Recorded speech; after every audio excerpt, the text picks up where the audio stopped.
Right, archery. I don't know what archery you've done before, but we here tend to do the modernistic version, which is compound archery. The difference being is it's still a bow, but this bow, instead of just being the limbs, what we call here the riser and the string, where you still just draw the string back. Yeah. When you traditionally draw that string back, it's getting harder and harder and harder because you're taking it more and more tension off the limbs. With these bows, there's a whacking great cam. So when you actually draw the bow, when you get to the optimum point, the cam makes it easier. So when you're here, you're not fighting with it, you're actually just looking down the arrow or whatever your focusing point is. When you release the string, that energy is then put back into the limbs, and the limbs then send it through. Right. So today, you'll be drawing 15 pounds, but you'll be delivering 25 pounds.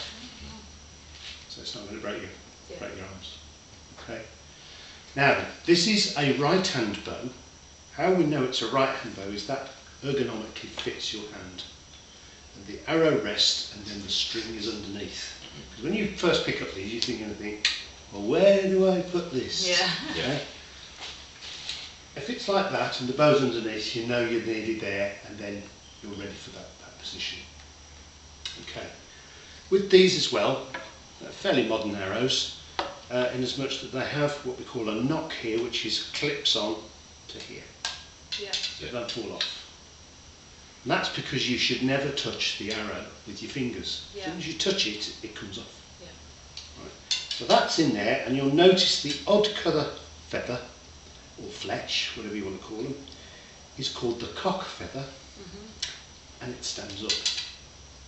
I'm not going to take that any further. Okay. Okay. It also means that these two feathers here, when they leave the bow, don't interfere with the flight. If it was that way, that would kink off. Yeah. Right. So that's what that does. This little white ring up here is called the knocking ring, and that arrow, I can see it, just clips underneath that knocking ring. Yeah. Okay. So that's how that is. So there's no reason to touch the arrow at all. So when we draw it, it's the three crooks of the finger, not the fingertips, go into there, but not touching the arrow. If you touch the arrow, it'll come off. So it's 3 under.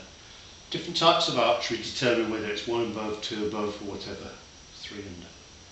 Yeah. Okay? And that's how we draw. So at the moment, it's just gone easy there. Yeah. Right.